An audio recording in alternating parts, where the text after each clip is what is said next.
Welcome to Central News for Wednesday 21st of March. I'm Kezia Gillings. In today's news, a 12-year-old boy is in the care of Child, Youth and Family after he was found alone in a suspected drug house by armed police in Gate Pa. The Police Armed Offenders Squad executed a search warrant at the home on Tamworth Place at about 6 a.m, accompanied by firefighters and their hazmat vehicle.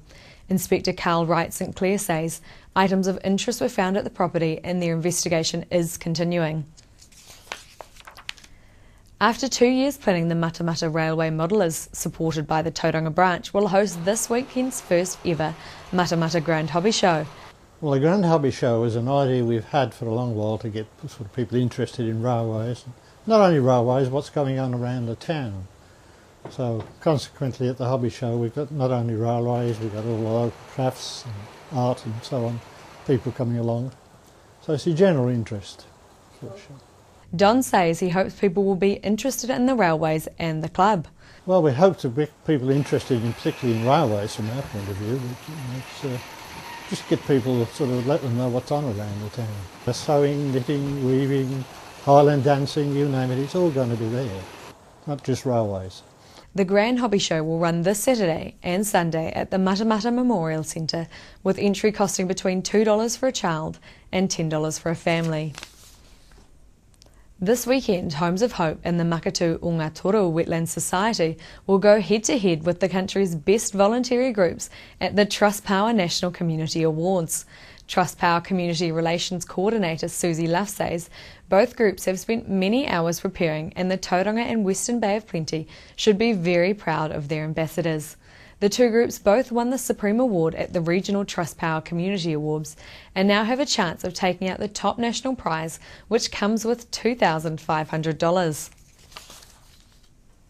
Maurice Milligan drove more than 1,500 kilometres for 18 hours straight from Paraburdu to Perth Royal Hospital, only to arrive just minutes after his best friend Amanda Toai died.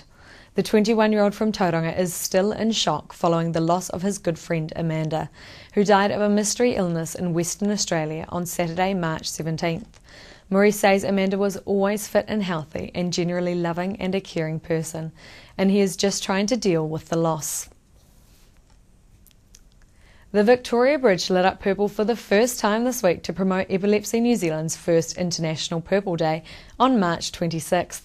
Purple Day is an international effort dedicated to increasing awareness about epilepsy and encourages people to wear purple and purchase purple ribbons.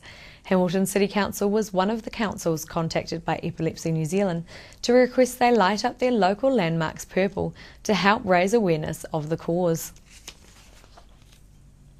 Roading contractors in the Eastern Bay of Plenty are on standby following predictions of strong winds to continue in the area this evening. A number of trees have fallen in the area, keeping contractors busy as they clear roads.